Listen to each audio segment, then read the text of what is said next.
Mabuhay everyone, MARKCHES here. Welcome to the channel, and for today's video, I'll be comparing two of the most affordable sneakers from Nike.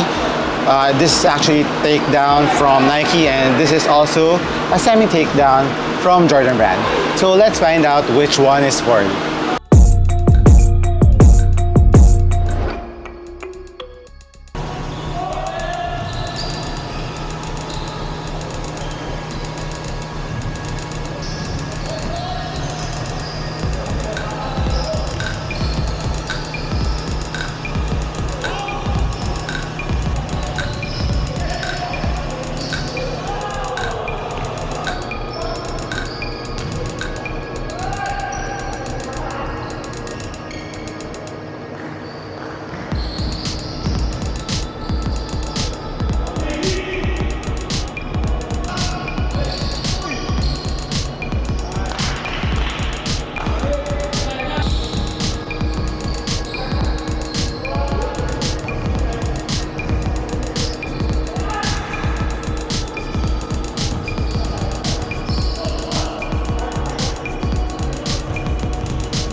So guys, if you haven't subscribed yet to the channel, please do so.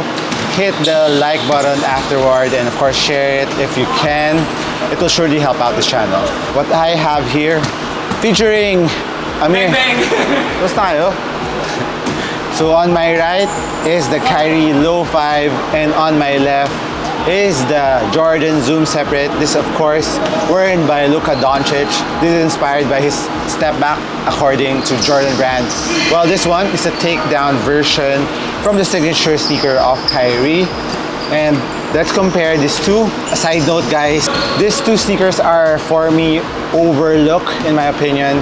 They perform really nicely. I've been playing with these two recently a lot since there was no sneakers coming out yet. Right now, I'm actually waiting for the KD 15s, but as of now, I'm enjoying playing these two sneakers. So let's compare first the uppers of these two sneakers.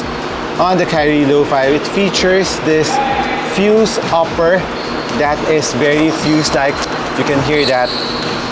It's fused from the forefoot going to the back part of the sneaker, and there's some textile mesh at the back for added detail to the sneaker, so it kind of tones down from all the fusing of the Kyrie Low 5. And there's some synthetic leather here on the lateral part and on the middle part also.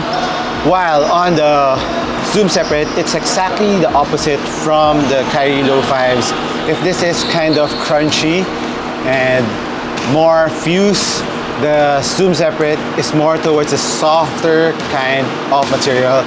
It has this knit-like upper that's really soft around the forefoot and neoprene-like material around the midfoot of the sneaker. And there's some screen mesh at the ankle part going to the heel part of the sneaker. There's a plastic piece here. So overall, the main difference that I'm seeing in terms of material is the support that the Kyrie Low 5 is giving me, because it is heavily fused.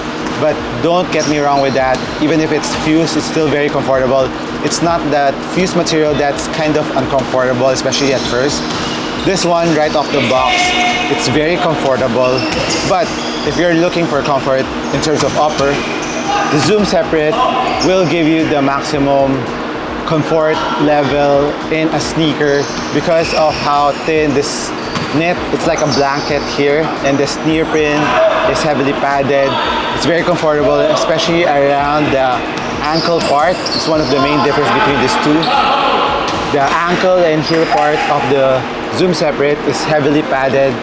And in terms of lockdown, I will give the lockdown more on the Zoom Separate compared to the Kyrie Low 5. But in terms of lateral support in the forefoot and durability, I will give it to the Kyrie Low 5, especially this leather piece that you can see that stitch here. This, when you pull it together with this wing here, it kind of wraps your foot really nicely and gives you a very nice one-to-one fit to the sneaker, which I'm really impressed with the Kyrie Low 5. It's a very nice form-fitting sneaker for my foot shape. I think even if you're a wide footer, it will still be very nice in terms of fit because there's some room on top of your foot, especially around the forefoot, but nothing too drastic. It's just enough that it has space there, but your foot won't wiggle anywhere on the forefoot of the Kyrie Low 5. So support, durability, I will give it to the Kyrie Low 5, but on the Zoom Separate, comfort on the forefoot and comfort around the ankle and heel containment lockdown, it feels better on the Zoom Separate. But on the forefoot part of the Zoom Separate, you just need to really tighten this part so that you'll get a better support out of the sneaker. But comparing the support on the forefoot part of the Kyrie Low 5, it's still better compared to the Zoom Separate. So in terms of comfort, this sneaker, but in terms of support, this sneaker. But as for the heel part, like I said, more ankle protection on the Zoom Separate and more heel containment and lockdown. On the Kyrie Low 5, I noticed that I really need to crunch up the laces, really tighten up, pull the laces so that it kind of pulls my foot to the back part of the sneaker, given that I already got a half size down on the Kyrie Low 5. I'm a regular footer and I went a half a size down, so if you're a wide footer, go true to size on the Kyrie Low 5. And on the Zoom Separate, go half a size down too because the materials are really forgiving and there's more space on the Zoom Separate too. So I don't know if Nike and Jordan Brand kinda changed the mold of their sneaker and adjusted. Then the sneakers are bigger right now. I'm not too sure, but on the Kyrie Infinity Signature, I was true to size there, so it really depends on the sneaker. So if you get a chance to try it in store, if you can, try it out first. Now let's move on to the cushion part of these two sneakers where it's kind of similar in these two. These two sneakers have forefoot zoom unit, and as for the heel part, both have this very nice pylon material. It says on the Zoom Separate it's a dual density foam, the different density pylon material on the outer, which is a lot softer, and the bouncier pylon around the middle part of the foam. But on the Kyrie Low 5, it doesn't say it's dual density, but impact protection on both sneakers are awesome. I would say the Kyrie Low 5 has a more dense foam in the heel, so if you want a softer foam, the Zoom Separate is for you. But as for the forefoot, I would say they're pretty much the same in terms of bounciness, and they are bouncy in the forefoot. I am really quite surprised with these two sneakers.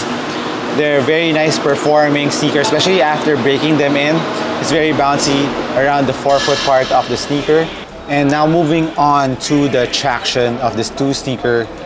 The Kyrie Low 5 has a similar traction pattern, but it's kind of different from the Signature. But on the Zoom Separate, it has the radial part, and on the blue part, it has this herringbone-like pattern. So in terms of grip, they grip really nicely, especially on a very clean court. On dusty court, both performs really good on dusty courts. They don't pick up that much dust, but on a clean court, I would say the Kyrie Low 5 kind of bites a little harder. It really stops on a dime.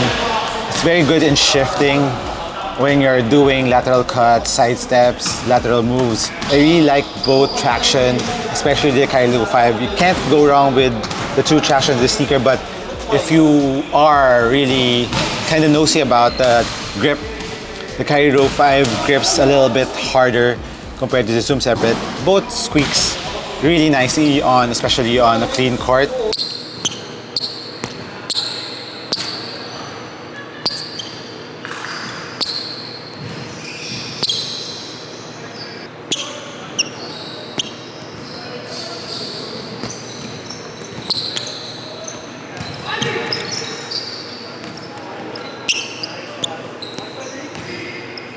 And what's nice about the Zoom Separate is you can see the stability plate here, this plastic plate that gives extra stability to the sneaker. It's harder to flex the Zoom Separate, so it has more torsional support, while on the Kyrie Low 5 it bends easier. But I think there's still a plate here, but not as hard or not as thick as the ones on the Zoom Separate, because you can see it from here, this window, and it has this window here on the lateral part and middle part. So the plastic piece is really bigger on the Zoom separates. And what's nice about the Zoom separate is if you are a shooter, like if you're like Luca who wants more stability and for a jump shot, the Zoom separate has this very nice exaggerated lateral outrigger. But let's compare the width, the forefoot.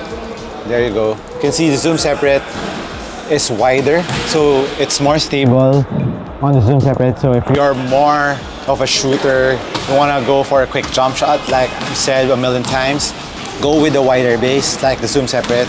But if you're a cutter who likes to cut and drive to the basket and is shiftier, you will like the Carry Low 5s because it's kind of curved in the forefoot compared to the Zoom separate, which is flatter.